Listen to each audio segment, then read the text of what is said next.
my body's just like, what are you doing to me? Today, I'm going to talk about my thoughts on Pilates. Hey everyone, my name is Kenya. I have been doing Pilates for every week for about 6 weeks now. Before I get into my overall thoughts so far and what I think about it so far, I do want to react to this video. I want to go over this first because I think it's so important before you jump into stuff. You just understand the origins of it and if it aligns with how you want to live your life. I am a proud Christian. I follow Jesus Christ. And so before I got into Pilates, does this align with my faith? Is this going to draw me away from God? Is this something I should even participate in? Just because I know the history of yoga and things like that because I participated in it.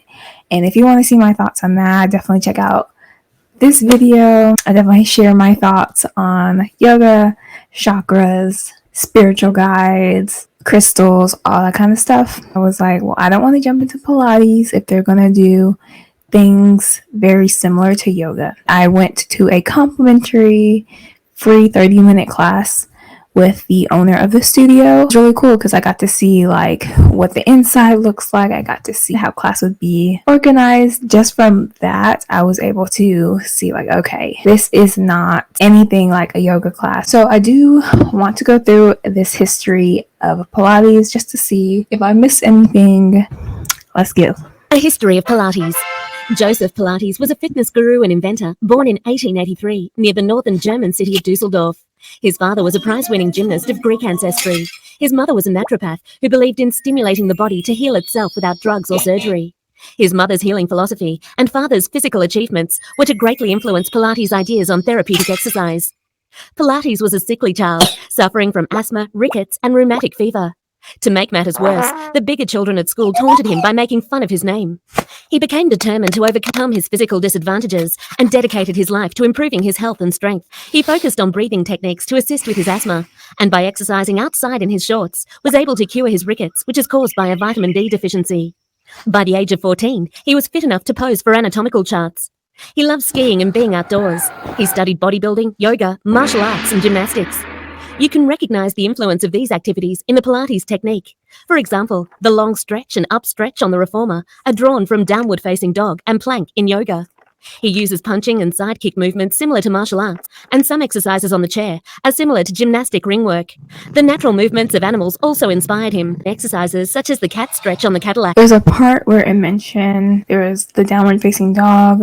That was a yoga pose that inspired Joseph Pilates to do a different kind of exercise on the reformer. Being in both situations where I have tried a yoga class before, I've tried multiple yoga classes before, I've done multiple yoga classes before, and trying out Pilates now, I think they're different in the sense of in yoga, it's you hold it, and also the instructor, while they're talking to you, they kind of tell you to look inwardly, have the new age music playing in the background, and it's just a different ambiance, in my opinion, more spiritual leaning, whereas the Pilates movement, you don't hold it, and two, you do 3 to 4 reps of it. There's no, at least at the Pilates studio that I go to, there's no new age music. There's nothing like that there. The instructor doesn't tell you meditative keywords that a yoga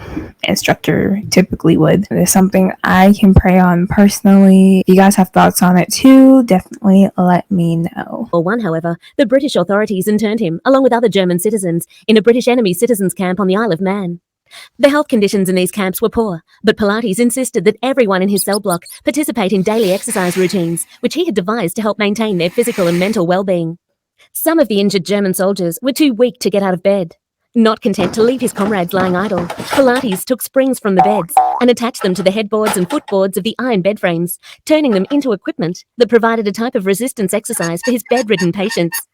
These mechanized beds were the forerunners of the spring-based exercise machines, such as the Cadillac and the Reformer, for which I think that's so interesting I think that's so interesting. I've used springs, and those things are not easy, but I think it's so creative to be like, oh, let me just put these springs on the bed so they can still get like strength in. I think that's pretty cool. So let's continue. The Pilates method is known today. Pilates legend has it that during the Great Flu epidemic of 1918, not a single soldier under his care died, remarkable considering the terrible living conditions of the internment camps. After the war, Joseph returned to Germany and collaborated with experts in dance and physical exercise, such as Rudolf Laban. In Hamburg, he trained police officers. He was also pressured to train members of the German army, but left his native Germany, disappointed with its political and social conditions, and immigrated to the United States. En route, he met his future wife, a young nurse named Clara. The couple founded a studio in New York City and taught and supervised their students well into the 1960s. His method, which he and Clara originally called contrology, encouraged the mind to control muscles.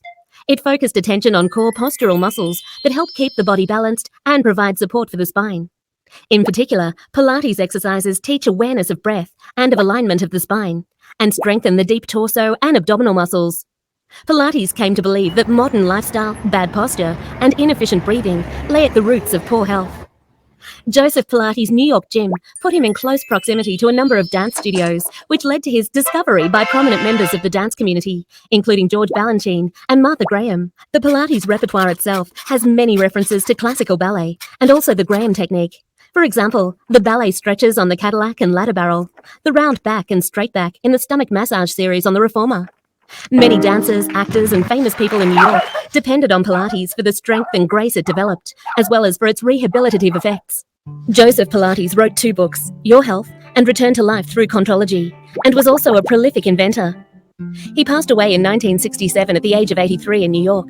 He had maintained a fit physique throughout. Yeah, the chair reformer machine thing, that thing is no joke. Okay, it had my ankles and my knees shaking like a salt shaker. His life, and photographs show that he was in remarkable physical condition in his older years. He's also said to have had a flamboyant personality. He smoked cigars, liked to party, and wore his exercise briefs wherever he wanted, even on the streets of New York. It's said that he was an intimidating, though deeply committed instructor. Although Joseph and Clara had no children, his legacy and exercise techniques were preserved and developed through the work of his disciples. These disciples, who started out as their apprentices, are now called the elders. Until exercise science caught up with the Pilates method in the 1980s, it was chiefly dancers and elite athletes who utilized the Pilates technique.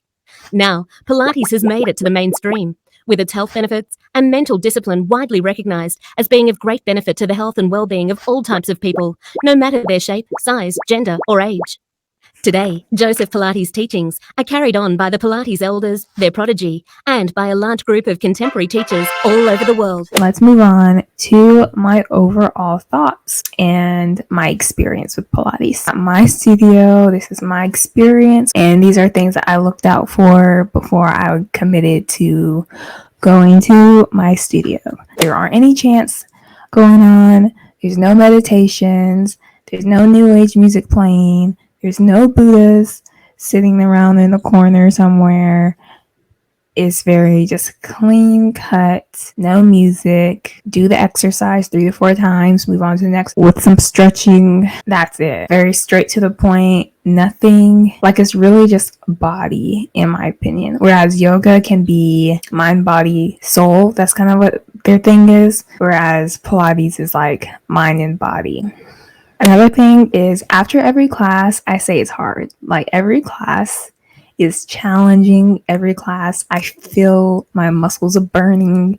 Every class, I have my muscles shake. Like, it's crazy. Like, after every class, I'm like, sheesh. But the cool thing is, each week I go, it gets a little bit easier. If there's an exercise that we do that was hard the week before, but we do it again the week after, it is easier. But of course, then I throw in new stuff that my body's just like, what are you doing to me? It's really cool to see my muscle imbalances. I didn't know I had as many as I do. My right foot points outward a little bit instead of pointing straight. I always thought it was like, oh, that's just like how my leg is. But it turns out that's a muscle imbalance. And then I also learned that I kind of like tilt to the left a little bit. Even my shoulders in the class, like they would tell me like, put your shoulders away from your ears. And I was like, oh, I didn't realize I did that as often as I did. Another one is my core and my calves have become stronger. Like I can actually see my calves pop out. And the whole reason why I did decide to do Pilates is because I want to get better at running. And I know I have like these imbalances in my ankles, my tendons, and I struggle with posterior shin splints. Figured doing this would help strengthen those little muscles that I need to become better at running. And I definitely notice a difference. So that's pretty cool. And also, I really love the mind muscle control. I have to like think and be like, this muscle, I feel that muscle work how it's supposed to. So overall, I just truly enjoy it. I enjoy it so far. I'm definitely still going to pray. Make sure you like, comment, subscribe, turn on the notification bell. I'm gonna leave you with this.